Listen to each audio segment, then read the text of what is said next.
எதிர்க்கட்சித் தலைவர் எடப்பாடி பழனிசாமி அவர்களுடைய செய்தியாளர் சந்திப்பை மீண்டும் பார்க்கலாம். அரசு இருக்கின்ற பொழுதும் மத்தியில் யார் ஆட்சிக்கு வந்தாலும் இந்த நிலைமை தான். ஆனா இருக்கின்ற நிதியை வைத்து சிறப்பான ஆட்சி நான் கொடுத்தோம். மாநிலத்துக்கு கிடைக்கப்பட்ட வருவாயை சரியான முறையில் பயன்படுத்தி நல்ல பல திட்டங்களை நாட்டு மக்களுக்கு செஞ்சு அதனால் தமிழகம் உயர்ந்த நிலைக்கு வந்தது. நாங்க கொண்டாந்து உயர்ந்த நிலைக்கு வச்சதுதான் இன்னைக்கு தக்க வச்சிட்டு இருக்கிறாங்க. அதே சில நேரத்தில் தக்க வைக்க முடியல. இன்னைக்கு கல்வியில் நீங்க எடுத்துக்கங்க, அனைத்து இந்திய அண்ணா திராவிட முன்னேற்ற கழகம் ஆட்சி இருக்கின்ற பொழுதுதான் உயர்கல்வியில் ஒரு அச்சீவ்மெண்ட் பண்ணோம். 2035 அடைய வேண்டிய இலக்கை 2019-20 நாங்கள் அடைஞ்சிட்டோம். 100க்கு 32 பேர் 2010 உயர்கல்வி படிச்சுட்டு இருந்தாங்க. 2019-20 100க்கு 52 பேர் உயர்கல்வி படிக்க ஒரு சூழலை உருவாக்கணும். அப்போ கல்வி வளர்ச்சி பெறுவதற்கு அதிமுக அரசு எடுத்த நடவடிக்கை, கல்வி கற்புடைய எண்ணிக்கை அது மாதிரி தான். நிறைய ஆரம்ப பள்ளி, நடுநிலைப்பள்ளி, உயர்நிலைப்பள்ளி, மேல்நிலைப்பள்ளி, கல்லூரிகள் அதிகமாக திறந்த விளைவாக கற்பவருடைய எண்ணிக்கை உயர்ந்தது. இன்னைக்கு நாங்க செஞ்சதுதான் திருப்பி சொல்லிட்டு இருக்காங்க, புதுசா எதுவும் செய்யல. அதுக்கான திட்டமும் கொண்டு வரல. தொழில்துறையை பொறுத்த வரைக்கும் முதலீடுகளை ஈர்த்த மாநிலங்கள்ல 14வது இடத்துல இருந்து 3வது இடத்துக்கு தமிழ்நாடு வந்து அந்த தொழில் முதல்ல வர வேணும்ல. எல்லாம் சொல்றாங்க 8,60,000 கோடி 6,60,000 கோடி சொல்லியிருக்கிறாங்க. 6,60,000 கோடி என்ன சொல்லியிருக்கிறாங்க. புரிந்துணர்வு ஒப்பந்தம் போட்டிருக்காங்க. இதெல்லாம் வந்தா தான் நிஜம். நல்ல வார்த்தை ஜாலங்கள் அழகா இருக்குது. ஆனா அது நடைமுறைக்கு வந்தா தானே அது பயனளிக்கும். பொறுத்திருந்து பார்க்கலாம். எத்தனை தொழிற்சாலை வருது, எவ்வளவு பேருக்கு வேலை கிடைக்கணும்.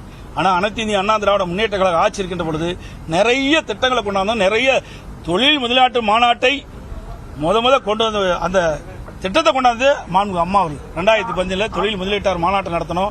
2019 மாண்புமிகு அம்மாவுடைய அரசு அம்மா வழியிலே நின்று தொழில் முதலீட்டாளர் மாநாட்டை ஈர்த்து இன்றைக்கு 304 தொழில் கொண்டு வந்து புதிய தொழில் உருவாக்கணும். இன்னைக்கெல்லாம் நடைமுறைக்கு வந்திருக்குது. இந்த ஆட்சி பொறுப்பேற்ற பிறகு எந்தெந்த தொழில் வந்துள்ளது, எத்தனை பேருக்கு வேலைவாய்ப்பு கிடைக்கிறது, எத்தனை தொழில் முடிஞ்சிருக்கின்ற வெள்ளை இருக்கை வேணா இதுவரைக்கும் கொடுக்கவே இல்லையே. சும்மா சொல்லிட்டு தான் இருக்காங்களே ஒழிய 2 ஆண்டுக்கு முன்னாடி போட்டாங்களே தொழில் முதலீட்டாளர் மாநாடு. 2 ஆண்டுக்கு முன்பு விடியா திமுக அரசு ஆட்சி பொறுப்பேற்ற பிறகு தொழில் முதலீட்டாளர் மாநாட்டை நடத்தினாங்க. அந்த தொழில் முதலீட்டு மாநாட்டில் புரிந்துணர்வு ஒப்பந்தம் போட்டிருக்காங்க. எத்தனை புரிந்துணர்வு ஒப்பந்தம் நடைமுறைக்கு வந்தது, எத்தனை தொழிற்சாலைகள் நடந்துகிட்டு இருக்குது, நடந்து முடிஞ்சிருக்குது, முடிஞ்ச தொழிற்சாலைகள் எத்தனை பேருக்கு வேலை கிடைச்சிருக்கு. அதுக்கு வெள்ளை அறிக்கை கொடுக்கல, இது வரைக்கும் கொடுக்கல. ஆனால் ஆன்கோயிங் திட்டத்துக்கு இப்ப உதாரணத்துக்கு கலைஞர் மகளிர் உரிமை திட்டத்துக்குலாம் ஒரு 13,000 கோடி ஒதுக்கி இருக்காங்க. இந்த புதுமை பெண் திட்டங்கிறதையும் எக்ஸ்பேண்ட் பண்ணிருக்காங்க. அதாங்க இதெல்லாம் நடைமுறைப்படுத்தினா தான் தெரியும். ஏன்னா நான் தான் ஏற்கனவே சொன்னேன், அனைத்து இந்திய அண்ணா திராவிட முன்னேற்ற கழக ஆட்சியில் மக்களுக்கு பயனுள்ள திட்டங்கள், மாணவிகளுக்கு பயனுள்ள திட்டங்களை எல்லாம் இந்த விடியா திமுக அரசு நிறுத்தி அதில் இருக்கின்ற நிதியை தான் இப்போ இப்படி பேரை மாத்தி பேரை வைக்கிறதுல வல்லவர்கள். அந்த பேரை மாத்தி இப்போ அந்த நிதியை பயன்படுத்தி இப்போ கொடுத்துட்டு இருக்காங்க. புதுசா எதுவும் செய்யல. இப்போ ஒரு ஆட்சி மாற்றம் எப்படின்னா, ஏற்கனவே இருக்கிற ஆட்சியாளர்கள் மக்களுக்கு எந்த அளவுக்கு நன்மை பயக்கக்கூடிய திட்டங்களை கொண்டு வந்தாலும் அதை தொடர்ந்தா பரவாயில்ல, அதை நிறுத்திட்டு பேர் ஒன்றை மாத்தி இவர்கள் அந்த நிதியை பயன்படுத்தி செல்வதில் எந்த வித புதுமை படைச்சிருக்கிறாங்க. அதே மாதிரி வந்து மாணவர்களுக்கான கல்வி கடன் ஓராண்டில் வந்து 2,500 கோடி ரூபாய்க்கு 1 லட்சம் மாணவர்களுக்கான அந்த கல்வி கடன் வழங்கப்படும் சொல்லியிருக்கிறாங்க.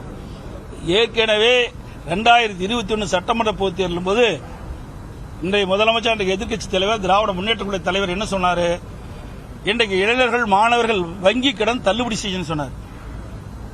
தண்ணியில் எழுதி வச்சாச்சு. கல்வி கடன் ரத்து என்று இன்றைக்கு மாணவர்களுக்கு ஒரு கவர்ச்சிகரமா ஒரு அறிவிப்பு கொடுத்து மாணவர்களிடந்து வாக்குகளை பெற்று, இளைஞர்களிடத்தில் வாக்குகளை பெற்று அதோட முடிஞ்சு போச்சு. இது வரைக்கும் கல்வி கடன் என்ன ஆச்சுன்னு ஒரு வார்த்தை கூட யாரும் பேசல. இப்ப 2,500 கோடி கடங்குறீங்க, எந்த வங்கி கொடுக்க போகுது சொல்லுங்க. எந்த வங்கியில் நீங்க வாங்கி தர போறீங்க? இது வரைக்கும் 3 ஆண்டு காலம் ஆச்சுல. இந்த இளைஞர்களுக்கும் மாணவர்களுக்கும் கல்வி கடனுக்கு எத்தனை ஆயிரம் பேருக்கு, எத்தனை லட்சம் பேருக்கு கல்வி கடன் வாங்கி கொடுத்திருக்கீங்க, எத்தனை ஆயிரம் கோடி கடன் பெற்று தந்திருக்கிறீங்க இளைஞர்களுக்கு சொல்லுங்க. அந்த பட்டியலாம் கிடையாது. எல்லாம் கவர்ச்சிகரமா வார்த்தை ஜாலங்களை பார்த்துக்கலாம். நீதிநிலை புத்தகத்தில் அவ்வளவுதான், வேற ஒண்ணுமே கிடையாது. டெல்லியில போராடுற விவசாயிகளுக்கு தமிழக முதலமைச்சர் ஆதரவா இருக்காரு, இங்க கைது பண்ணிட்டே இருக்காங்க சார்.